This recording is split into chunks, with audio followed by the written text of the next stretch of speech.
Alright guys, welcome back to another Jurassic World Alive video. So we actually have the 1.11 patch notes out, which I did not expect at all.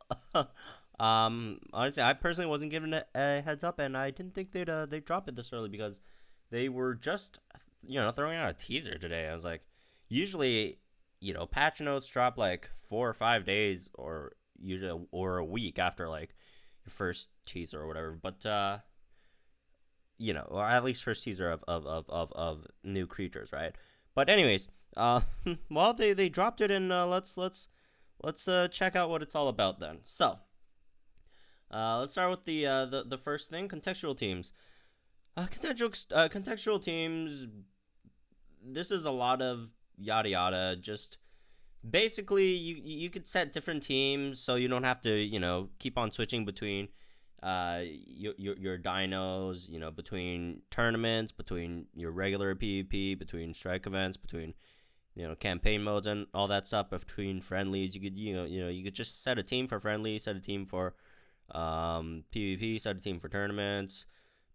That's all. It's not anything big, but it's just a good quality of life change, I guess, for some folks, so you don't accidentally go to a PvP match with your strike event team or your tournament team, right? So that's that. So anyways, and also for sanctuaries, it just means any dino you put in any of your PvP friendly or tournament teams can't be put in the sanctuary, because, well, that's obvious. Anyways, what else? Doing this will remove the creature from these PvE contexts. Yeah, whatever. Okay, yeah, that's basically what's going on here. Yeah, moving on. They wrote like a lot of paragraphs just to say that. Moving on, MultiFuse. So the system lets so now they're gonna let the system perform 5, 20, 50, 100, or 250 fusions at once. You need the required amount of DNA to do the selected amount of fusions. Well, that's cool. It's only for users that are level 17 and higher. I don't know why. They restrict users level. This isn't like that big. It's just like a small quality of life thing. I don't know why they're restricting it to level 17 and higher. Makes no sense to me. From the library's character sheet, you tap the purple MultiFuse button to access sub-interface. Select how many fusions you want to do, then hit fuse. Watch animation play once you give the sum of all the performed fusions. Note that this feature is possibly to go over the required amount of DNA to level up. So lets users accumulate a large stockpile of hybrid DNA to work on that creature, super hybrids, for instance. If you wish to perform a level up, go back to the character sheet and use the back button. A note on inventory quantities. It's possible to bring your total DNA near the limit. The system stops performing fusions as soon as the total DNA stock goes over the DNA limit.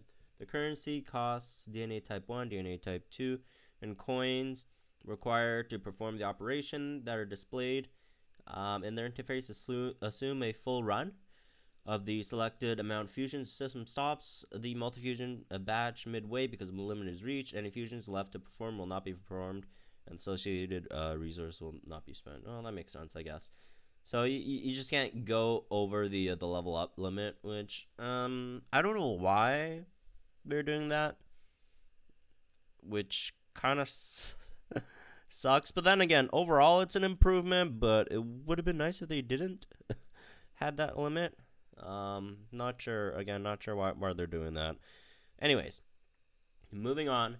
Campaign mission 72 was rebalanced to change stat boost tiers from 8 to 5. That only made sense, right? Because with the new set of stat boosts, it's slightly more difficult to get to tier. Actually, I wouldn't say, maybe not tier, but just higher mid tiers boosts, right? So it just made it a bit easier, which is nice, I guess. Alliance. Friend alliance management, last online, all that stuff. You can now see how long ago someone was last online. Our friend's alliance member list. This is Nice, I guess. I don't think it's that big of a deal, though. Um, this will help users manage their alliance and friends. And, well, I mean, I guess it's more so important for alliance managers, right? What else? In future, we do hope to bring other improvements to alliances. No limitation. Users who haven't connected since October 23rd won't have their last online information visible. Oh well. And also take a while for repairing. Oh well. Moving on. Geolocation sanctuaries. Using scent capsules in parks. Long-time players will remember that scent capsule used to have the unofficial side effect of sometimes rarely attracting park creatures when used in... What? That was unintentional? Are you kidding me? Am I reading this right? So they were saying that was not an official effect, so it was always intended that scents do not attract park spawns. What? Why? That's what? Okay, based on your feedback, we brought back this feature in a more official way. My brain is completely blown. This change was made possible by the technical changes brought in the previous update and paves the way for some other improvements to our geolocation gameplay in the future. In the meantime, we hope this will make it easier to find elusive park creatures. Oh well, at least they're back, I guess. Following sound capsule can be used in park to attract park creatures. Small, large, rare, epic, okay. The odds of encountering these park exclusive creatures while using a scent capsule in a park is about the same as when you're not using one. Varies between 49% and 70%. The guaranteed rare and or epic creature that comes with a rare or epic scent capsule will not get... Okay, so they severely nerfed park scents. I don't know why. So, aside from not having your guaranteed creature not coming from a park, from the language here, it reads that it seems like they're also making it the case that you're also going to attract local zone exclusive creatures in your park scent. Oh my goodness. Oh well. Huh. Well, parks. Damn it! I thought they were trying to make parks better. What? Why? No limitation with our... I like how they're adding no limitations. This is nice. To other updates. With our planet always being full of surprises, there are some very tiny parks in the world that are shown in green in the game, but are so tiny that they never attract park creatures. Using scent capsules in these tiny parks won't attract... Okay, I think there's like a... parks have to be like a certain size for them to even attract park creatures, I guess. Oh well. Moving on. Geolocation distribution. Significant changes to our map system. That was in the last patch, right? Following these changes, they want feedback on that and stuff. They're making modifications to their system, which should generate more objects and zones that has seen a decrease in points in the previous update. These changes were okay. That's cool. So folks who had a lot of their a lot of their stuff decreased in their zone should see a slight increase. Well, I don't know if it's slight or an increase. On top of that, one key change we'll notice is that objects on the map will sometimes change places every 1 to 4 weeks, providing variety. That's cool, I guess. Moving on, drone targets. We adjusted drone targets on falling creatures to bring the difficulty to the same level as other creatures of the same rarity. All of these. Let's see if there's anything really that stands out. Earldom. Okay. So, like, Earldom's going to be much harder to dart. Indom may be easier to dart. Lythronac's going to be harder to dart. Kulosuka's going to be harder to dart. Majunasuka's going to be harder to dart. Most of these are just going to be harder to... Are there any that are gonna be easier to dart. I think. I don't know. Monostegotops might be easier. Utah Sinos definitely gonna be harder to dart. Suitator might be easier to dart, I guess. Alosino might be easier to dart. Dimetrodon. Okay, so basically 80% of these dinos are going to be harder to dart, and then a few of them are going to be easier to dart. Okay. What can I say? Moving on. Sanctuaries. Pterosaurs are now in sanctuaries. Yay, we knew about that.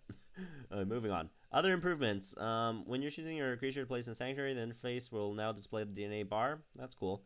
Under each card, as well as name of selected creature. This should make it easier to select the creature you want to place in sanctuaries. New notification while creatures have returned. Okay. Some creatures have new animations when caring for them. That's cool. Emotes. Players can now communicate in-game using in-game emotes. Is that like in alliances or like battles? Emotes can be used during the action selection phase in a battle. Oh, that's terrible. Why? Oh, battles are already toxic enough. What are we doing? What are we doing? What are we doing, guys? Was this really necessary? Was this really necessary? You can deactivate this feature via the emote tray. The mute persists from battle to battle, so if you change your mind. Okay, that's good. Good. Props here. Muting opponents also prevents, obviously. Moving on. Ability updates. Cautious Strike. The addition of bypassing evasive abilities is the only change that has been made. It doesn't bypass evasive. Cautious Strike doesn't bypass evasive. This addition. Oh! Are you kidding me? Cautious Strike now bypasses evasive. Why? What? Why? This is already like one of the best moves, like one of the two best moves in the game. And now you just made it bypass evasive? Why? What the hell? This is so stupid. What? Who thought this was a good idea? Who thought this was it's probably the same folks who thought buffing Ardentis Maxima was a good idea last patch. No. This is bad. This is very, very, very bad. This is very bad. This is terrible. What? Can we undo this like before the patch comes out, guys? What the hell? Okay. Anyways, move on. Regen and Run. Powerful move, toned down. Moving and cleansing component. This doesn't matter as much, except for the only fact that folks that creatures that who have swap-ins that bound them, I guess they can't cleanse the bound anymore. So if you swap it in and it's bound, then you immediately try to go for regen and run. You can regen, but you just can't run. This might not be a nerf per se, because there are some situations where you want to keep it in. You just want some HP back. Although the non-cleansing part's still, you know what? I'd say it's probably a slight nerf to the move, I guess. So, yeah. So if you get pinned, if you just swapped in, you can't just regen and run. Okay. Oh, as opposed to the regeneration. Oh, never mind. I was like, what? If I thought if it didn't run, then it still cleanses, but no, that's not the case. Moving on. New abilities. Persistent Ferocious Strike. Increased damage 50% for 2 turns. Don't care. Swap and Savagery. Attack 0.4 of target's max. I know what this is, by the way. This is the one that I've been warned of before. 0.4 of targets. 40% of target's max HP bound for 2 turns. Does not bypass armor or shield. All right, new creatures. I don't know how to pronounce that, but I will try. Bahadosaur, maybe? Megalosaurus, Woolly Rhinoceros, and Woolly Mammoth. So we got these 3 from the teaser earlier today, and then now we have a Bahadosaur, which is cool. It's nice that they're still adding dinosaurs this game. And, overall, these 3, I like these 3. So that's cool. I like this. Moving on. Bahadosaurus, resilient, high hit point, sauropod, healing, vulnerability, immune to DOT. Okay. Superior vulnerability. Okay, we got a new superior vulnerability. And then devastation. So, we're probably looking at 800, 900 base damage. We'll swap and heal. She get me swapped out for something else. when she has taken some damage and swap back in. Okay, if you're gonna have a lot of HP, swap and heal is obviously nice, right? Bellow lets her gain shield and speed control over faster creatures. Bottosaurus have average damage, high HP, average damage. Huh, that's very suspect there. Low speed and immune to DOT. I mean, this might be one of the better non-hybrids in the game. Looking at its kit, like, got Spear Vulnerability, which is a fantastic move. Devastation, which is Devastation's not that great. Spear Vulnerability, Devastation, Swap and Heal is nice, especially with a lot of HP, right? And then, well, Devastation would be great when you get to, what, turn 3? Which, I mean, with a lot of HP, it's very likely that it will survive all the way up to then. Even if you don't, like, Spear Vulnerability itself is a decent move. And then, what else? The Bellow. Okay, well, that's a really decent kit. Megalosaurus, fast tank. Oh, interesting. Healing, shield, speed control, high speed, immune to decel.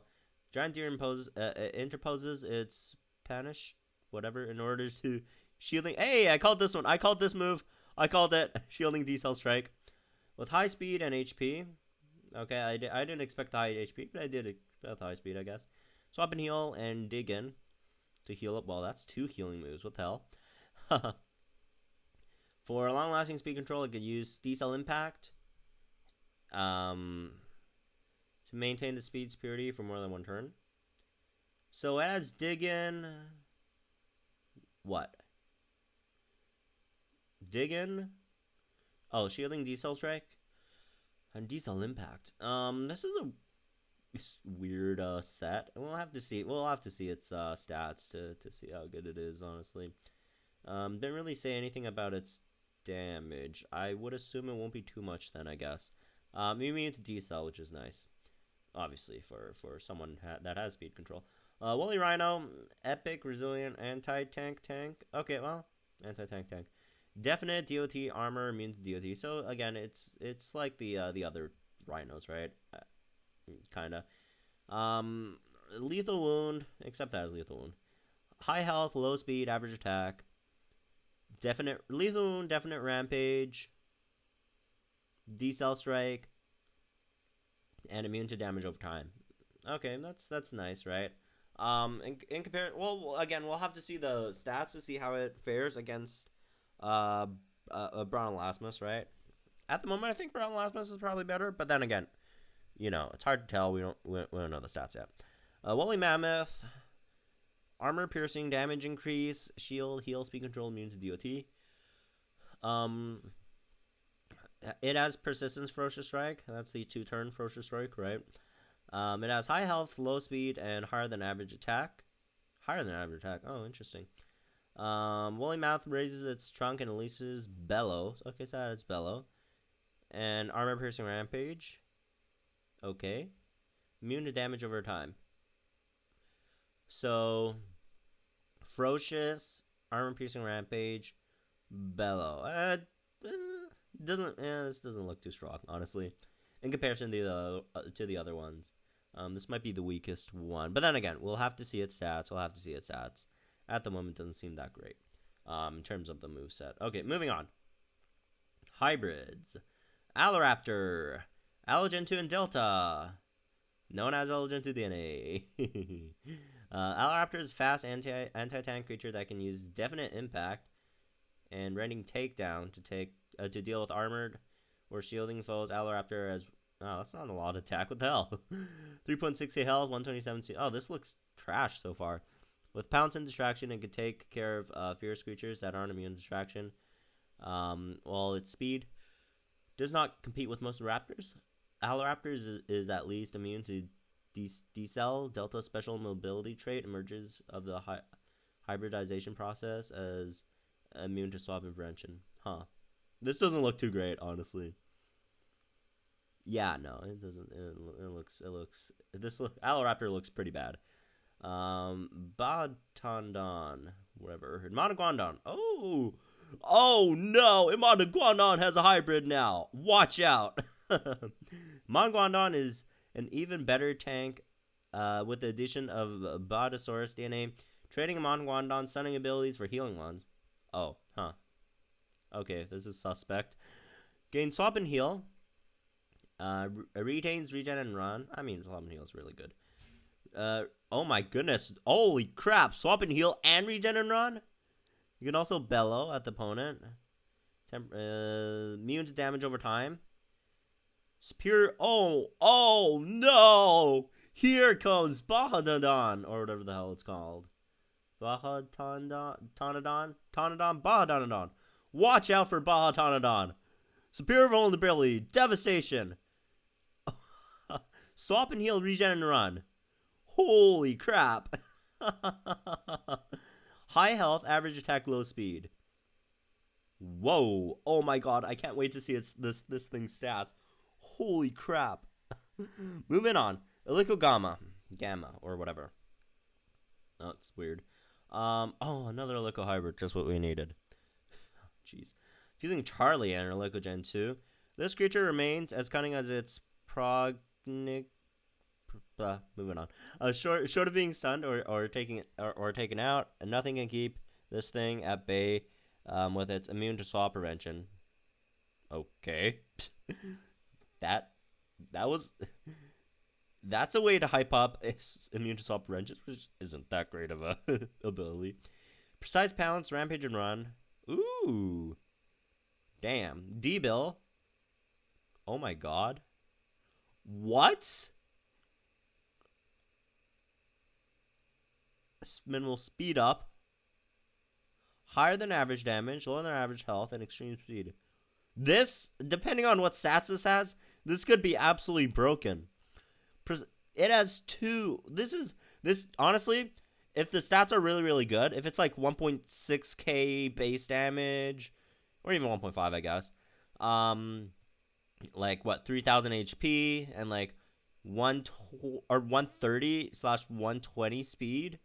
This will be better than Dylar Kairos, which isn't unique. This is only an epic. So depending on what the stats are, this could be absolutely, pretty crazy for an epic hybrid. Moving on, Mammotharium. This is Mammoth plus Elasmoth. Oh my goodness. Okay. Mammotharium is an anti-tank tank with high attack, high health, average armor. Okay, average armor. I mean, whatever. Moving on. Deal, I think that meant. Against most armored or tanked, armored or shielded foes, thanks to Definite Rampage. So that's Definite Rampage, Persistent Ferocious Strike, which is a trash move. It's not trash, but, in comparison to regular Ferocious Strike. In between these offensive bursts, Mammotharium regains lost health and cleanses any impotence, but Dig-In keeps Speed Spirit. Doesn't look too great. I mean, Ferocious into Definite Rampage, that's something. Dig-In's fine, Bella. It might work. I don't know. We'll have to see the stats. Yeah. We'll have to see the stats on this one. Rhino. That's a weird name. So this is Woolly Rhino plus Monolometrodon. Monolometrodon finally got a hybrid. Cool. Okay, so from this, it seems like it's not going to be that great. It's going to be like a lower tier unique, I guess. With average damage, high health, average speed, and a bit of armor, Monolorhino can defeat resilient opponents with lethal wound, definite impact. With ladder ability, nullifying. With the ladder ability, what? And nullifying strike. Oh! I think they're referring to definite impact. Null strike, lethal wound, definite impact, distracting impact. I mean, the kit's really good, but then again, coming from Monolometrodon, it might have really bad stats. I mean, this is not a bad kit. It could deal with high damage opponents for a few turns, thanks to immunity. So has immunity. Yeah. Overall, like, this kit's really, really nice. But from the wording, it might seem like it's going to have lower stats, I guess. So, anyways. Moving on. Scapitator, Diplotator, and Scapinathus. Swap and Wound and Swoop. Okay. Higher than average attack. Huh, that's interesting. You have 2 bleed moves. Why does higher than average attack really matter? Higher than average attack and health. Oh, higher than average health? Okay, did not see that coming. High speed. In between its arrival and departure, Scavitator has access to regen and tracking impact with distraction. Scavitator can reduce the opponent's offense to 0, bearing any ferocious buffs, and set itself to swoop out a turn later. Okay. Distraction. Huh. So, distracting impact, regen, distraction, swap and wound, and swoop. This might be like the best swap and wound dino in the game. Just saying. So, this could be interesting. Again, is this epic or is it? It's legendary. Interesting. Okay. Moving on. Battle balancing. Top tier tweaks. Definite rampage. Okay, so they're swapping out Definite Rampage from Ardent to Maxima and into Gen 2 Defend China. That's definitely a positive move, right? They were way, way too strong. Okay, this is the big one. Triceratops swap and damage now based on the max HP of the targeted creature, which means to use that as a finisher. So you know, basically it's instead of dealing whatever damage times 2 in a swap in, you're dealing 40% of your opponent's HP, which still isn't terrible, but in terms of damage done on that swap in impact, it got much worse, right? Again, it doesn't break through shield and armor, all that. Not that regular swap and rampage did either, right? But just to keep that in mind as well. So it's not going to do too much damage on the swap in as it did before. It's still going to deal a decent amount, and depending on what you're fighting. If you're fighting a sauropod, well, it's going to deal more damage, right? If you're fighting like a Dalakarsa or whatever, it's not going to do as much damage, right? But this, people are going crazy like, oh, Dracoceratops got nerfed. Dracocera nerfed. No, this is actually not. This is not a Dracoceratops nerf. Because keep this in mind. Now that Dracoceratops doesn't have to worry about damage anymore, since the swap in thing is always set. You don't really have to care about its damage. You could spend all its boosts on HP. You could have tier 20 Dracoceratops in HP. You know how hard that will be to kill? So, this will make swapping out Dracoceratops much easier, especially with regen, right? It has regeneration, so the more HP, like, this thing could be an absolute nightmare to deal with now. And it also got some other updates here. Increased to 1.5k damage. So you really, really don't need to boost its damage at all. Like, even at tier 0 damage, that's still 3,000 damage on a rampage, right? You boost its HP all the way up to, some crazy amount. This is gonna be super, super annoying to deal with.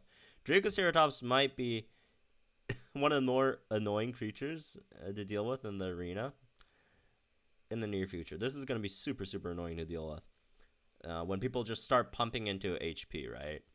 The sad part about this is for folks who did invest into Dracoceratops, at least, did invest in Dracoceratops' attack, you probably will want all those stat boosts back refunded, which, again, when you refund stat boosts, it only gives you half of them. So folks who invested too much damage boost into Dracoceratops got screwed over pretty hard here. Which is why I don't like the refund system. Like, why refund half of it, or I just don't give the spec all the boosts. Like, tweaks and nerfs and buffs, they're going to happen every patch. Why are we doing this, right? So, moving on. Ardent and Maximus, Definite Rampage becomes Defense Rampage. Well, we already saw that.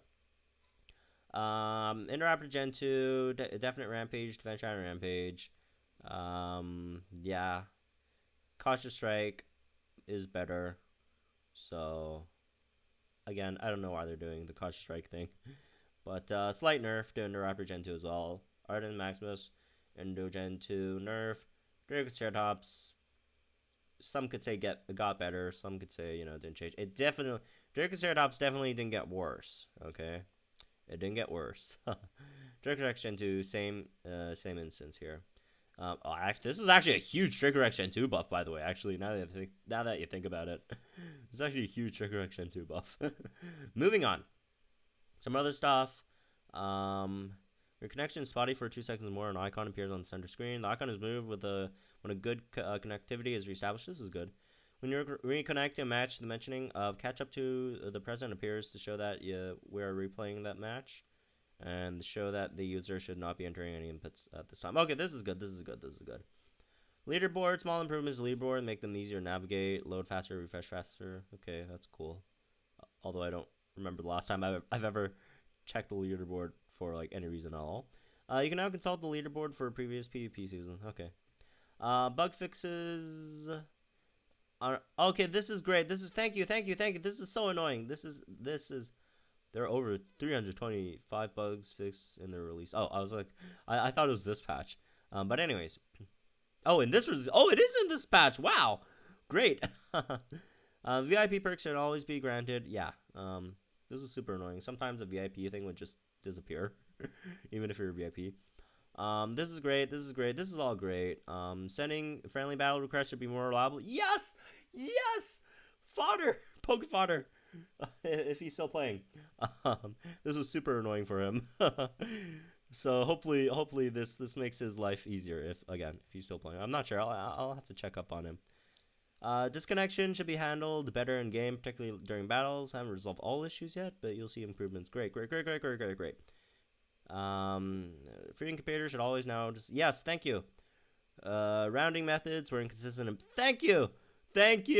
We normalized the methodology, so you should not see different numbers in different interface for the same attribute. Thank you. Fix a problem where a creature could remain alive with HP. Okay, cool. That's good.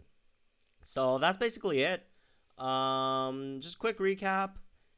We got multifusing, contextual teams, the campaign, that 1-level fix, alliance improvements, kinda, geolocation, sanctuary stuff, the park getting absolutely crapped on and totally disrespected. Emotes, you got that as well. Ability updates, new abilities, new creatures, balancings, and all that stuff. So in general, you got some good stuff and some bad stuff, right? Let's be real. But in general, we got a lot of, I'm super excited, honestly, for this whole patch. I'm most excited for these bug fixes. These bug fixes are better than, any of all this other stuff that's in here. And also, again, I would like to remind folks, Dracoceratops did not get worse. So for folks who are anticipating Dracoceratops to just, exit out of the arena battles, that's not happening. People are still going to use it. They're going to buff its HP to an absolute insane level, and they will be super, super annoying to deal with. Just that one caution there. And new dinos. These are cool, I guess. Can't wait to see what Rhino looks like. And Baja Tondon. Or whatever it's called. Aloraptor should look cool as well, but Aloraptor kind of sucks over here, though. I might be wrong, but it just looks like it's kind of bad. It's probably one of the worst ones out here. But then again, we'll have to see stats. Aloraptor is the only one that's giving out stats for the most part. Oh my god, why? Rending takedown. It's a terrible move. Actually, you know what? I take that back. It only has 1,350 attack. Rending takedown might actually not that bad on Aloraptor. I forgot the attack was so low. So the attack is so low that rending takedown might actually matter. So anyways, again, that's me for this one. Hope you guys enjoyed. Let me know what you guys think about all this patch stuff in the comments down below. If you enjoyed this video, if you're enjoying, the patch notes and stuff, subscribe to the channel for some more Jurassic World Alive content, and I'll see you guys in the next one.